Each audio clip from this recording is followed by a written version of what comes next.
Assalamualaikum warahmatullahi wabarakatuh. Bismillah, alhamdulillah, wassalatu ala rasulillah, wala hawla wala quwata illa billah. Amma ba'd. Hadirin yang dirahmati Allah Subhanahu wa taala.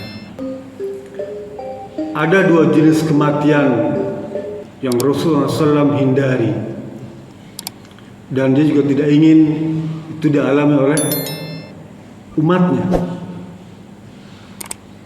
Yang pertama, kematian yang disebut sebagai su'ul khatimah, kematian yang buruk. Dan yang kedua, kematian yang mengenaskan, al-mautu faza'ah. Su'ul khatimah itu Rasul selalu berharap kepada Allah dalam doanya, Allah makhtim alaina bihusnil khatimah wa la takhtim alaina bisu'il khatimah. Ya Allah, aku mohon kepadamu agar Engkau berikan akhir kehidupanku yang baik, dan jangan Kau tutup akhir kehidupanku dan kehidupan yang dengan kematian yang buruk. Apa itu su'ul khatimah? Su'ul khatimah adalah kematian di saat kita sedang melalaikan atau mengabaikan perintah Allah Subhanahu wa taala, atau sedang mengerjakan atau melaksanakan larangan Allah Subhanahu wa taala. Dua itu aja.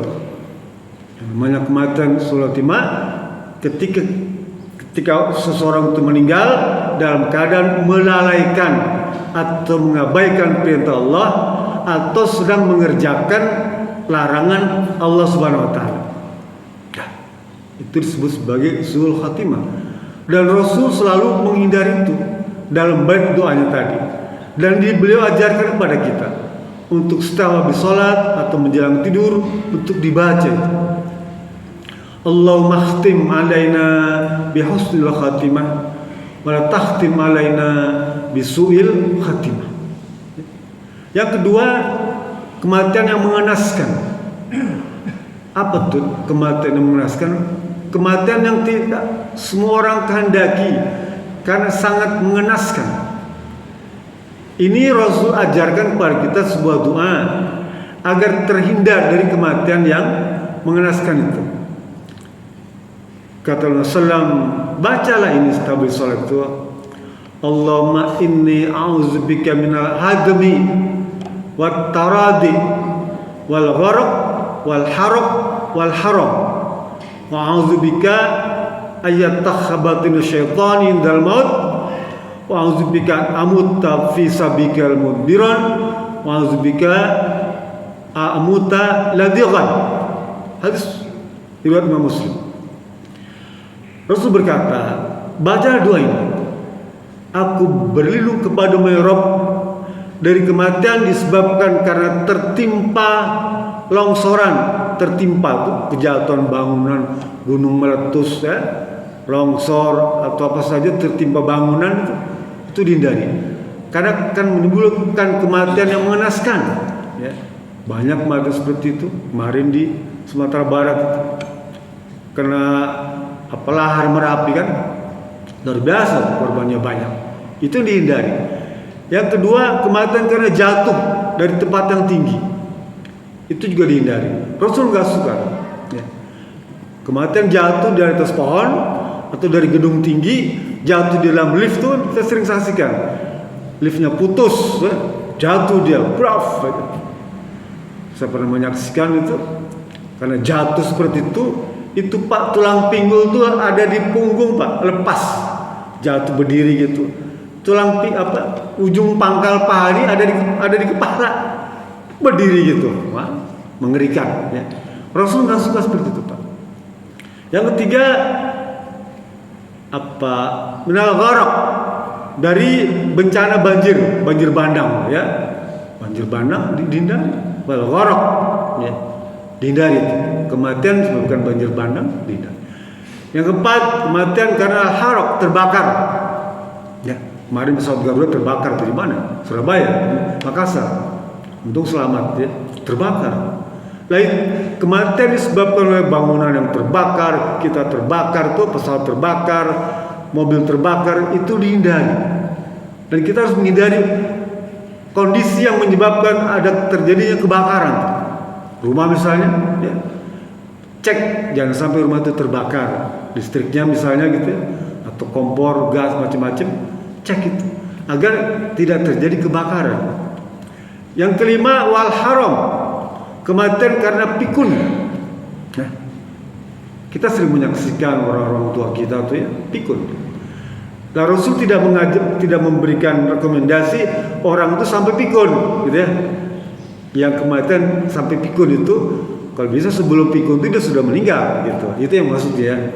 Kan biasanya kalau di atas 90 tahun itu sudah pikun. Orang pada umumnya di atas 90 tahun itu sudah mulai pikun. Ya. Dia punya memori apa Allah bilang dalam surat Yasin itu balik ke masa mudanya lagi, ke bayi, seperti bayi, ya. Orang yang sudah tua renta itu dia balik lagi kelakuannya seperti bayi, ya. Itu dihindari. Kemudian yang berikutnya harus bilang wa'udzubika ayat takhbatin syaitanu indal maut. Rasul berlindung pada Allah agar tidak meninggal karena di saat bermaksiat digoda oleh setan. Setan kan menggoda kita. Kita meninggal pada waktu kita maksiat karena godaan setan itu. Contoh misalnya gampang, lagi joget-joget di dangdutan, kan banyak meninggal. Bersama perempuan itu lagi saweran meninggal. Di karaokean meninggal, di goda setan. Di panti pijat meninggal, kan banyak seperti itu ya. Nah itu yang dihindari oleh Rasulullah SAW. Dan Rasul ajarkan kepada kita doa tadi, jangan saya meninggal yang mengenaskan, ya. Yang begitu berikutnya wa'udzubika an amuta fi sabilikan mudbiran. Aku berlindung kepada Allah dijauhkan dari kematian di saat lari dari peperangan, desersi, lari dari tugas. Kita dikasih amanah jadi pengurus DKM contohnya. Dia berhenti pun enggak, tapi dia melarikan diri, menghindari gitu ya, tugas aman dibebankan itu seperti itu. Maksud hadis tadi sebetulnya cerita pada peperangan. Kalau kita tugas perang, nggak boleh lari dari peperangan, nggak boleh lari dari tugas, nggak boleh lari dari amanah, nggak boleh lari dari tanggung jawab, nggak boleh Pak. Kalau kita sudah diberikan amanah, ya, amanah yang berkaitan dengan keagamaan. Yang berikutnya yang terakhir, Rasul, aku berlindung dari kematian karena binatang berbisa, ya, karena diseruduk, dimakan singa, harimau, dimakan komodo, dipatuk ular, kalajengking, ya, beruang, pokoknya hewan-hewan melata yang membahayakan. Rasul minta agar dijauhkan kematian disebabkan karena itu semua. Lalu kemudian kata Abu Umamah, bagaimana menghindari itu semua? Rasul ajarkan juga cara menghindarinya. Di samping tadi doa, Abu Umamah meriwayatkan sebuah hadis yang datang dari Rasulullah SAW. Nanti hadis ini bisa dibaca di tafsir Imam At-Tabrani, ya. At-Tabari maksud saya. Terus ajarkan Sona'iul ma'ruf taqiyah masori asu. Perbuatan baik kepada orang lain itu bisa mencegah kematian yang buruk. Sona'iul ma'ruf taqiyah masori asu. Hadis sahih. Perbuatan baik kepada orang lain itu bisa mencegah kematian yang dua macam tadi. Satu, su'ul khotimah, dan kedua, kematian yang mengenaskan. Ya, itu. Lalu para sahabat entah bertanya tentang apa itu shona'il ma'ruf, perbuatan baik kepada orang lain itu. Siti Khadijah radhiyallahu anha menyimpulkan perbuatan baik itu. Jadi istri yang pertama Rasul itu dia rangkum dalam sebuah hadis yang dia sampaikan. Apa di antaranya? Kata Siti Khadijah, ya Rasulullah, innaka la tasilur rahim. Ya Rasulullah, kamu gak usah riskan, gak usah khawatir tentang kematian itu. Karena engkau adalah orang yang selalu senantiasa menjaga silaturahim. Nah, jadi pertama tuh harus sering silaturahim, ya. Apa silaturahim itu? Menghubungkan kekeluargaan. Tidak harus satu saudara, dengan tetangga, dengan teman satu RT itu. Saya takjub juga ya, ada kematian orang datang semua, itu silaturahim, ya. Innaka la tasilur rahim, ya Rasulullah, engkau adalah seorang yang senantiasa menjaga hubungan silaturahim. Pertama, itu bisa mencegah kematian yang su'ul khatimah, kematian yang mengenaskan. Sering-sering silaturahim. Ada banyak hikmah lagi kalau kita bisa menjaga silaturahim. Yang kedua, wa tasduqul hadis, ya. Mengucapkan ataupun berkata-kata yang benar, yang jujur, ya. Tasdukul hadis itu maknanya apa? Ucapan yang benar atau ucapan yang jujur, ya. Jangan suka bohong, ya. Jangan suka bohong. Harus yang benar. Alaikum bisidqi, fa sidqi yahdi ilal bir. Hendaklah kalian itu bersikap jujur, benar. Karena kejujuran itu akan mengantarkan kepada kebaikan. Wa innal birra yahdi ilal jannah, dan kebaikan itu akan mengantarkan kalian kepada surga. Sebaliknya, wa iyyakum bil kadzib, hati-hati dengan berdusta. Wa innal kadziba yahdi ila syarr, ya, akan mengantarkan pada keburukan, dan keburukan itu akan mengantarkan kepada neraka. Jadi yang kedua adalah ucapkan yang benar, yang jujur. Kalau bicara itu jangan ngaco, ya. Ada banyak dustanya. Kecuali bercanda, kan itu beda lagi. Ada bab tersendiri itu. Tapi sengaja membohong itu nggak boleh, Pak. Ucapkan yang jujur. Sekalipun itu pahit. Kadang-kadang memang jujur ini nggak enak, Pak. Ya, senang ngebohong. Jujur itu berat, Pak. Tapi kalau kita dilatih untuk berkata jujur, benar tuh, itu jaminannya kita dijauhkan dari kematian yang su'ul khatimah, kematian yang buruk. Yang ketiga, kata Siti Khadijah, fatahmilul kalla, ya. Hendaknya kau membantu orang lain. Bantulah. Nih, kalau kita ada kematian misalnya, dibantu. Bantu pasang tenda, siapkan air, mandikan, kafankan, kubur. Itu salah satu. Mungkin ada kerja gotong royong. Orang senang gotong royong, itu pasti temannya banyak. Dan itu akan menyebabkan kematian yang husnul khatimah. Ya. Yang keempat, kelima, ya. Apa? Wa taksibul ma'dum, ya. Memberi bantuan, ya, atau menolong orang. Itu menolong orang tuh, ya. Itu merupakan salah satu cara untuk meraih husnul khatimah. Ada tetangga kita misalnya, kayaknya udah 2 hari nggak kelihatan keluar nih, ya, nggak pernah belanja. Tanya punya anaknya makan nggak? Enggak, udah 2 hari nggak makan. Ya, kasih beras, ya. kasih bantuan, kasih lauk.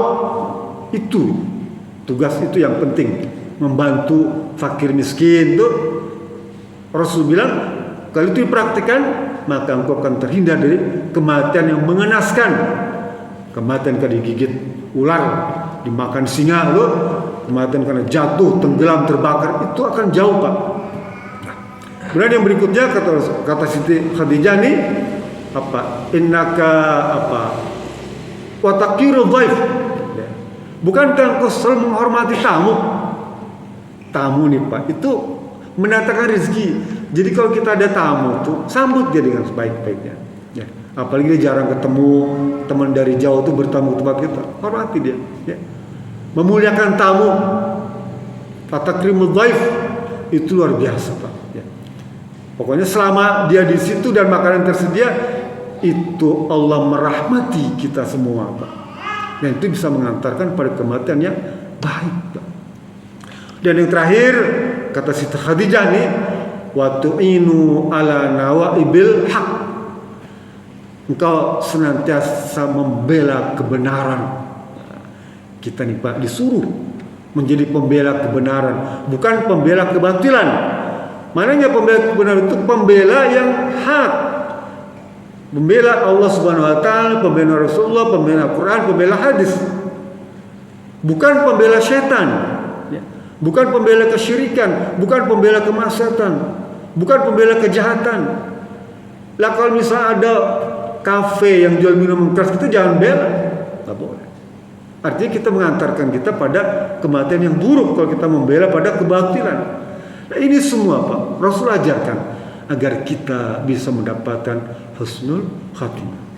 Saudara kita tadi malam menunjukkan bukti Allah memberikan kebaikan kepadanya dengan kematian yang husnul khatimah. Kalau kita lihat ke belakang, siapa sih beliau itu? Ternyata memang juga mempraktikkan sunnah Nabi tadi ya.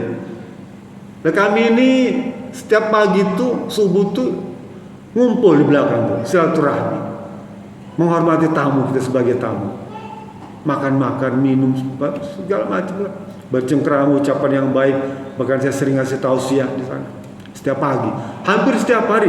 Saya kecuali Senin Kamis, tapi setiap hari itu selalu kumpul. Dan itu rupanya menyebabkan beliau mendapatkan akhir kehidupan yang baik. Kita belum tentu Pak, ya, belum tentu. Tapi itu teladan yang kita bisa pelajari. Ya. Mungkin nanti perlu juga ke depan. Kalau orang seperti itu, saf pertama yang bertiga itu boleh tiga-tiganya ke depan. Yang satu jadi imam melanjutkan, yang dua ngurus mungkin belum meninggal misalnya, sakit atau jatuh, pingsan, boleh digotong. Berdua atau bertiga depan itu. Imam sholat jalan terus ya. Tapi ada 3 orang atau 2 orang gotong itu imam yang jatuh atau sakit, pinggirkan. Kalau perlu dibawa ke dokter, rumah sakit buru-buru. Ya. Sholat terus berlangsung. Nah, yang 2 orang itu memang harus membatalkan sholatnya, menyalatkan semuanya. Ya. Jadi nanti kalaupun ada kejadian seperti itu lagi, seminta di depan itu harus refleks. Begitu imam jatuh atau batal begitu, buru-buru ke depan, lanjutkan. Lah yang 2 lagi atau 3 lagi, gotong itu orangnya bawa ke belakang. Ngelewati orang nggak apa-apa, ya. Karena sebetulnya sutra orang berjamaah itu bukan pada makmum, ya, pada imam. Katakanlah kentut, ya, di depan. Bapak boleh jalan di depan jamaah itu, ya, boleh. Tidak membatalkan tidak mengganggu orang yang sedang sholat berjamaah. Boleh berjalan Pak. Karena sutra orang sholat berjamaah itu ada pada imam. Tapi kalau sholat sendiri nggak boleh kita lewat di depannya, paham ya? Kalau nanti bisa ada peristiwa seperti itu lagi, gotong. Udah di depan orang yang sholat ini boleh, ya. Bapak misalnya, mohon maaf kentut di depan, ya. Kan batal harus ke belakang. Boleh lewat. Ya. Kalau misalnya kalau rapat, Bapak ke pinggir aja, jalan ke pinggir, ke ujung sana, baru keluar. Artinya apa? Tidak mengganggu orang yang sedang sholat. Karena sutra batas orang sholat berjamaah itu bukan pada makmum, tapi pada imam. Tapi kalau sholatnya sendiri, maka kita dilarang, haram hukumnya lewat di depan orang yang sedang sholat. Bahkan kita lagi sholat boleh memukul Pak. Dibolehkan tuh kalau kita lagi sholat sendiri nih, sholat sunnah misalnya, ada orang lewat di depan kita boleh pukul, boleh tinju, ya, boleh pukul. Kadang-kadang dia kaget, dia pikir kita salaman, kita begini, bilang waalaikumsalam Pak Ustadz. Dia pikir kita salaman, maksudnya kita mencegah kan, jangan lewat sini. Dia pikir waalaikumsalam Pak Ustadz, lagi sholat. Boleh kita pukul ya. Tapi kalau jadi makmum nggak apa-apa ya, lewat lalu langsung itu boleh, tidak membatalkan dan tidak berdosa bagi kita. Oleh itu saya kagum dengan beliau itu ya, dan dia salah satu yang kita perjuangkan untuk menjadi imam masjid Muhajirin waktu musim Ramadan kemarin ya. Saya paksakan beliau untuk tampil jadi penceramah dan imam ya, dan dia semangat belajar tinggi Pak. Nah itu yang saya harapkan dari seluruh jamaah, agar ada semangat untuk belajar. Salah namanya juga salah ya, namanya juga kita belajar, salah nggak apa-apa. Apalagi saya menempatkan waktu sholat tarawih kan sholat sunnah, ada keluaran, saya kira nggak masalah, asal fatihahnya bagus ya, cukup. Ke depan saya berharap ada pengganti haji tang yang berikutnya, saya tunggu yang lain ya untuk tampil ke depan lagi sebagai pengganti beliau. Rasanya kita tidak terlalu berlebihan kalau memberikan tempat kepada beliau itu atau menjadikan contoh, karena sudah terbukti akhir kehidupannya baik. Kata Rasulullah, innamal a'malu bil khawatim.